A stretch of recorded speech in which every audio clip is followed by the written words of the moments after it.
although many Luftwaffe fighter pilots, such as Erich Hartmann and Hans-Joachim Marseille, were credited with more aerial victories, and became more famous during World War II. One pilot served as a role model to them all. He was the first Luftwaffe airman awarded with oak leaves to his Knight's Cross with swords, and the first recipient, in the entire German army, of diamonds to his Knight's Cross. His name was Werner Mölders. Werner was born in Gelsenkirchen, on March 18, 1913, as the third of four children, of Anne-Marie and Victor Mölders. On March 2, 1915, his father, a reserve lieutenant, was killed in combat in France. After his father died, Werner's mother moved with her children into her parents' house in central Germany, where he and his siblings were raised by his mother's family. In 1931, after graduating from one of the finest schools in Germany, Mölders applied to join the army as an officer cadet, and was assigned to the 2nd Prussian Infantry Regiment.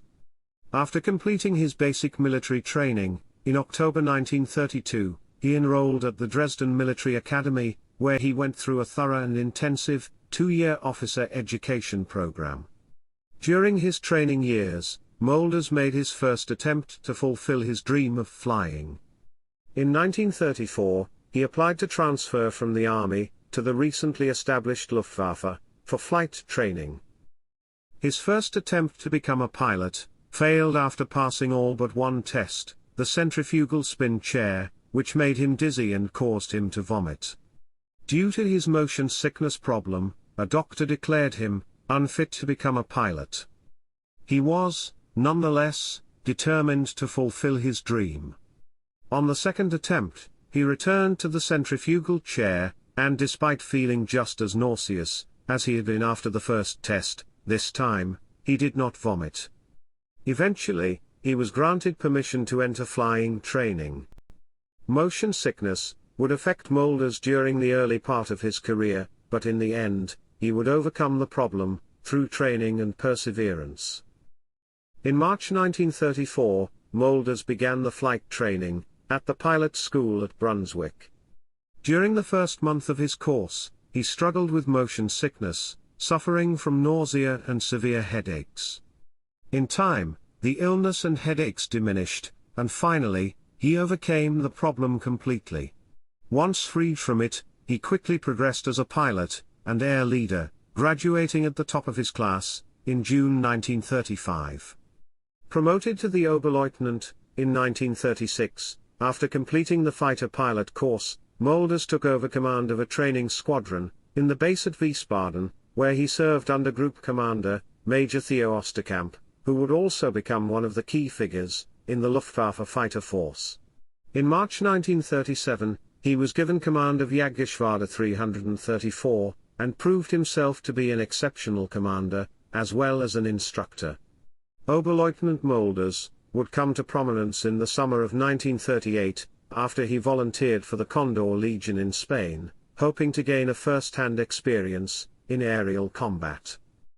Composed of the German Army and Luftwaffe volunteers, Condor Legion was a unit formed as a part of German support of General Franco's nationalists in the Spanish Civil War. In addition to political reasons, the German intervention in Spain also provided an excellent opportunity to test the new army and air force equipment in actual combat.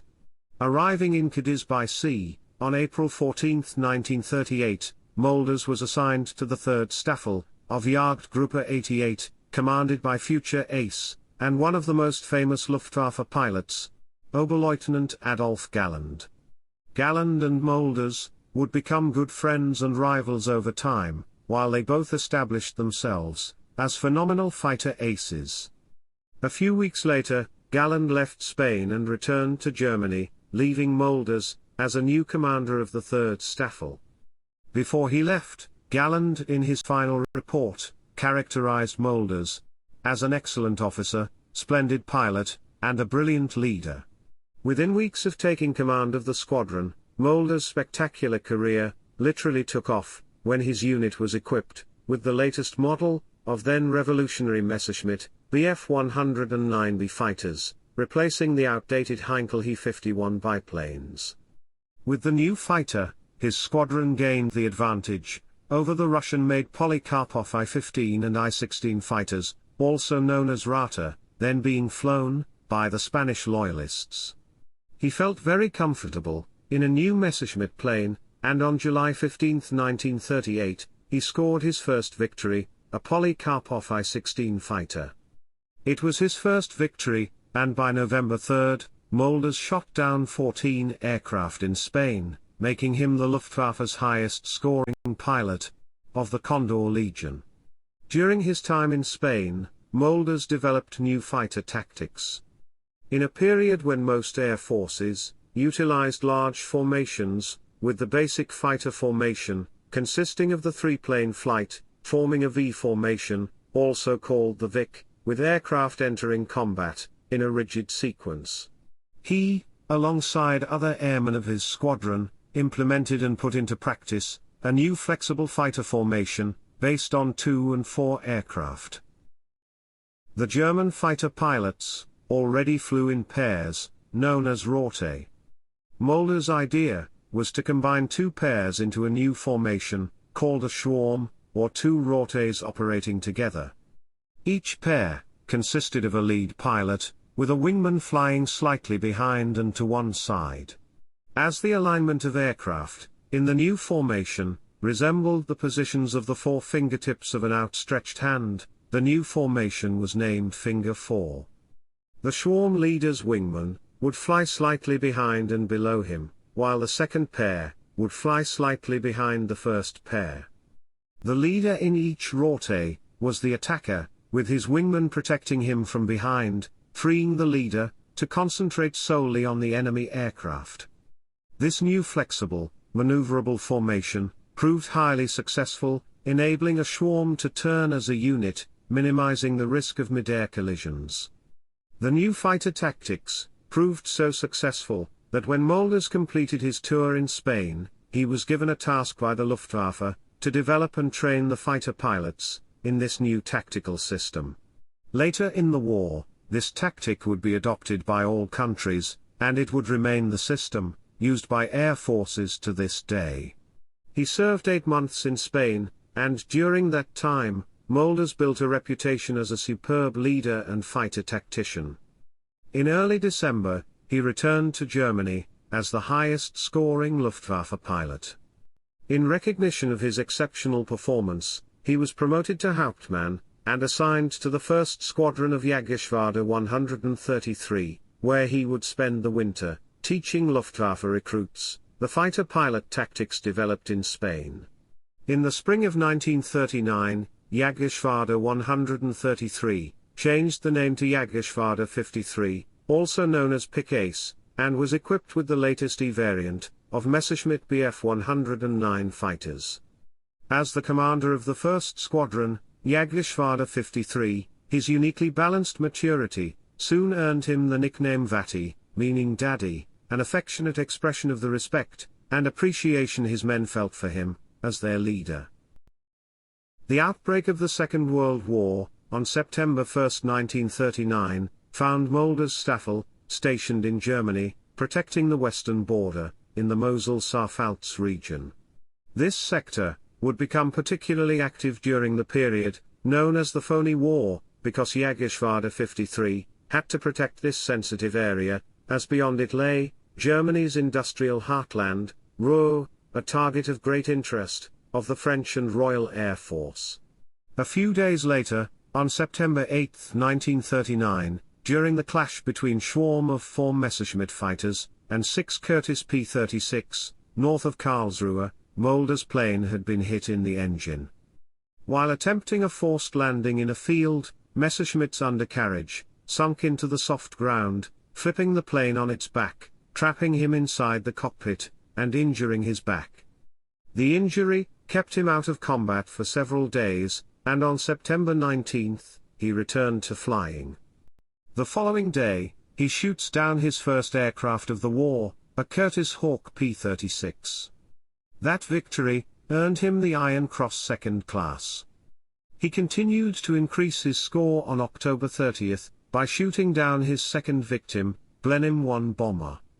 On November 1, Mölders became commander of the newly formed 3rd Wing of Jägerschwader 53, based at Wiesbaden-Erbenheim. On December 22, while escorting two Dornier 17, in a reconnaissance mission, the flight of 4 Messerschmitt engaged 3 Hawker Hurricanes over the Saar River that were trying to intercept an unidentified aircraft. Mölders and Oberleutnant Hans von Hahn shot down 2 British planes, becoming the first German fighter pilots to shoot down a Hawker Hurricane fighter. Deteriorating weather during winter stopped almost all air activities of the phony war until the 3rd week of March, when conditions improved to allow the resumption of activities. On April 2, 1940, Mölders downed another Hurricane, and by April 23, he claimed his 9th and final victory of the phony war, before fighter activity decreased, as the Luftwaffe prepared for the imminent onslaught on France and the Low Countries. During the invasion of France, Mölders continued to increase his tally of aerial victories on the Western Front, and by May 27, he had become the first Luftwaffe pilot to reach 20 victories, excluding the 14 scored during the Spanish Civil War. Subsequently, he became the first fighter pilot awarded the Knight's Cross of the Iron Cross. Like other great fighter aces, his scoring tactic was to approach enemy planes as close as possible, before opening fire and hitting enemy hard from close range. However, unlike nearly all great fighter pilots, Mölders was a true team player, utterly unselfish, and a powerful role model for those who served with him, willing to help every new pilot under his command to score their victory and help them to gain the experience. Days of constant and wild dogfights soon claimed their toll. On June 5, after having shot down 2 French planes during a fighter sweep, Mölders finds himself on the receiving end of aerial combat, becoming the victim of a French Duatin D-520 fighter. His plane immediately became uncontrollable, after being riddled with cannon shells and machine gun bullets. Having no other option, he bailed out from a burning aircraft, and landed unhurt on French-held territory, when he was captured by French troops and taken prisoner of war. 2 weeks later, the French surrendered, and Mölders was released and returned to Germany. Upon his return, he was promoted to Major on July 19, 1940, and on July 27, he became Commodore of Jägerschwader 51, the youngest wing commander in the Luftwaffe, at the age of 27. Mölders' absence gave other pilots an advantage in the German ace race, and for a brief time, Hauptmann Wilhelm Balthasar became the most successful fighter ace in the West, earning him the 2nd Knight's Cross in Luftwaffe. Other young stars have also begun appearing, such as Adolf Galland, who achieved 13 air victories in less than a month, and would soon become Mölders' main rival. After release from captivity, Mölders took 3 weeks of leave, during which he had the opportunity to fly captured British Hurricane and Spitfire fighters at the Luftwaffe Reichlin Test Center. He will find this experience very helpful in the upcoming Battle of Britain. During the summer of 1940, a powerful Luftwaffe armada began assembling along the Channel coast, ready to deliver a final blow to Royal Air Force Fighter Command. On Sunday morning, July 28, Mölders flew the first sortie with his new unit. His first mission of the Battle of Britain did not end as he expected. After downing a Spitfire 1 in the Dover area, he was attacked by another Spitfire, wounding him in the legs, and he barely managed to nurse his crippled plane across the Channel to make an emergency landing on the airfield at Vicent in France. The following month, he would spend in a hospital, out of combat action, before returning to the fight with a savage intensity. On August 26, he returned to flying, scoring a victory after nearly a month of absence. From this point onwards, his score began to climb steadily, sometimes by 2 or 3 enemy planes in a day, maintaining his position as the Luftwaffe's most successful pilot. The Battle of Britain saw the appearance of new bright young stars, like Walter Esau and Helmut Wick, among the new crop of fighter aces. However, Mölders and Galland were the prominent figures of the Luftwaffe during 1940. They were both, still in their 20s, already commanding Jägerschwader, and it was then that their friendly rivalry reached its peak. By September 20, Mölders' tally of aerial victories increased to 40, making him the first fighter pilot to reach this number during the war. The following day, he was awarded the Oak Leaves to his Knight's Cross. Just 4 days after, on September 25, Galland also received his Oak Leaves to Knight's Cross, after scoring 40 victories. On October 9, Jägerschwader 51 was the first unit selected to receive 3 pre-production F models of Messerschmitt Bf 109 fighters. Mölders flew the first sortie in the new model, and its superiority over the older E model was immediately apparent. By October 12, he had scored a total of 45 Second World War victories in 196 combat missions. By shooting down 3 more Hurricane fighters, on October 22, he became the first Luftwaffe pilot with 50 aerial victories. His old friend, Galland, followed him closely, scoring his 50th victory just 9 days later, and for the brief period of time, in November, the famous par was equal. In recognition of his 50 victories, Mölders received a promotion to Oberstleutnant on October 25, 1940. On December 1, he claimed his 55th and final victory in 1940, 25 of which he scored during the Battle of France, and 30 in the Battle of Britain. The people who knew him remembered him as a highly intelligent man, of exceptionally good character. He gave personal attention to every new pilot who came to the wing, trying to implement his credo, which was, "The most important thing for a fighter pilot is to get his first victory without too much shock, showing them not only how to fight in the air, but also how to stay alive." Raised in a strict Roman Catholic tradition, he adopted high moral values. He tried to implement these values into the men he led. On one occasion during the Battle of Britain, one of his pilots made a strafing attack on a train in England. Mölders was disgusted by the act, and gave the man a lecture he would never forget on the difference between military and civilian targets. Until early May 1941, Jägerschwader 51 continued to fight the RAF, mainly over the open waters of English Channel, and more often than not, closer to the French coast than the English. In that period, Mölders increased his score by reaching 68 enemy aircraft destroyed. Later that year, in June 1941, as part of the preparation for Operation Barbarossa, the invasion of the Soviet Union, most of the Luftwaffe, including Jägerschwader 51, was transferred to the Eastern Front. On the first day of Operation Barbarossa, on June 22, 1941, he shot down 3 Russian bombers and 1 Curtiss Hawk, earning him the swords to his Knight's Cross, being the second German serviceman to receive this award, just 1 day after Galland. On June 30, Mölders had become the highest-scoring fighter pilot in the history of aerial warfare, after downing 5 Soviet bombers, and bringing his tally to 82, breaking by 2, the record set by the famous Red Baron, Manfred von Richthofen in World War I. On July 15, 1941, he claimed his 100th and 101st victories, becoming the first pilot in history to achieve 100 aerial victories. The following day, he received news that he had been awarded the Knight's Cross of the Iron Cross with oak leaves, swords, and diamonds, as the first of 27 German servicemen to receive this highest military award. A few weeks later, on July 20, 1941, at the age of only 28, he was promoted to Oberst.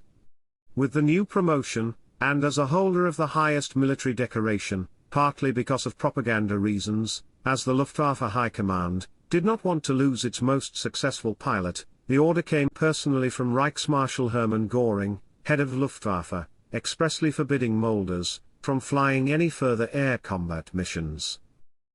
Despite the ban, he did, however, continue to fly occasional combat sorties, and achieved several more victories on the Eastern Front, which had to remain officially unconfirmed, due to the flying ban. It is speculated that Mölders unofficially shot down around another 30 Soviet aircraft. On August 7, 1941, he was appointed Inspector of Fighters, devoting much of his time to implementing, and further developing, the forward air controller concept, another pioneering idea he had devised. The news about Ernst Udert's death, on November 17, 1941, finds Mölders in Crimea, where he was inspecting a fighter unit at the front. With 62 confirmed victories, Udert was the second highest scoring ace of the First World War, after Manfred von Richthofen, and General of the Luftwaffe, and now Mölders received the order to get back to Berlin to attend his funeral. Mölders was determined to go to Berlin as soon as possible, and on November 22, 1941, he boarded as a passenger in a Heinkel He-111 bomber. During the voyage, they had flown into deteriorating weather, fighting an extreme headwind. While attempting a landing at Breslau, during a heavy thunderstorm, the Heinkel crashed, and Mölders and the bomber pilot died in the impact. In a tragic set of circumstances, the best fighter pilot of the Luftwaffe died as a passenger in a plane crash. Only hours after his death, his old unit, Jagdgeschwader 51, was renamed Mölders in his honor. Its members were entitled to wear the Mölders cuffband. With Mölders' death, the Luftwaffe lost one of its greatest aces and leaders. During his war service, he has become the role model for all young German fighter pilots, hence the nickname Vati. Maybe the best description of him was given by Galland, who said about his close friend, "Mölders was the best man the Luftwaffe had. He was a good man, very strict with his own conduct, and expected the same of his men. He was a wonderful person,